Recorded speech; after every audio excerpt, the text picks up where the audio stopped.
Bonjour à tous et bienvenue dans cette nouvelle vidéo du Laravel Guide, le guide où nous découvrons toutes les fonctionnalités de Laravel de A à Z.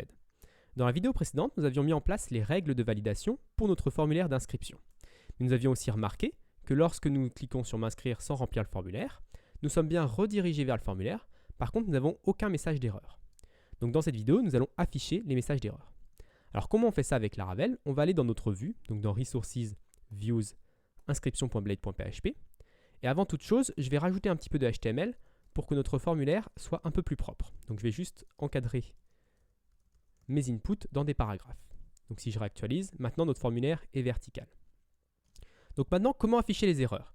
Laravel nous fournit par défaut dans toutes nos vues une variable qui s'appelle $errors. Et cette variable contient les erreurs s'il y en a. Donc comment on interroge la variable errors? On va lui demander est-ce qu'il y a une erreur pour le champ email? Et avec ça, on va devoir faire une condition. Donc, si vous l'avez sans doute remarqué, mais on ne va pas utiliser if directement comme en PHP. Vu que nous sommes avec Blade, on va plutôt utiliser @if. Ouvrez parenthèse, et là-dedans, je vais mettre ma condition. Alors, quelle est ma condition? La variable $errors, je vais lui demander si elle a une erreur pour le champ email, en utilisant la fonction as. Je vais terminer mon @if comme nous l'avons fait pour le for each avec un @endif. Et à l'intérieur, nous savons qu'il y a une erreur pour le champ email. Comment j'affiche cette erreur? Je vais ouvrir un paragraphe. Et il faut savoir qu'il peut y avoir plusieurs erreurs pour un champ. Vu qu'on a plusieurs règles pour le champ email, il peut y avoir plusieurs échecs. Nous, on va se contenter d'afficher la première erreur qui est arrivée. Donc je vais ouvrir les accolades et je vais dire à errors que je veux qu'elle me donne la première erreur pour le champ email en utilisant la fonction first. Donc si je réactualise mon formulaire et que j'envoie avec m'inscrire, j'obtiens bien l'email est requis. Donc tout fonctionne.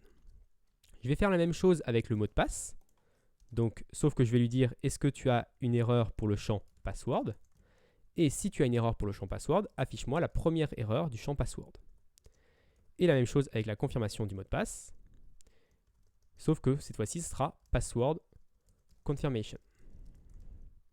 Donc si je retourne sur mon formulaire et que je clique sur m'inscrire, les trois erreurs s'affichent. Maintenant, si j'envoie par exemple un email valide et que j'envoie un mot de passe de 4 caractères, ce qui n'est pas autorisé parce qu'on a dit minimum 8 caractères, et que je clique sur m'inscrire, on voit un autre message. Donc tous ces messages sont en anglais, mais nous verrons dans une future vidéo comment traduire ce message en français. Nous voyons aussi que notre email a disparu. Donc ce n'est pas une très bonne pratique. Généralement, en web, quand on envoie un formulaire et qu'on a un problème, on re-remplit le formulaire avec les données envoyées précédemment. Donc comment on fait ça en Laravel? Laravel nous fournit une fonction qui s'appelle hold, et cette fonction permet de récupérer la valeur précédente du champ. Donc comment je l'utilise? Je vais créer un attribut value, donc standard HTML, et à l'intérieur, je vais ouvrir les doubles accolades, et je vais dire à Laravel de me donner la vieille valeur avec la fonction hold pour le champ email.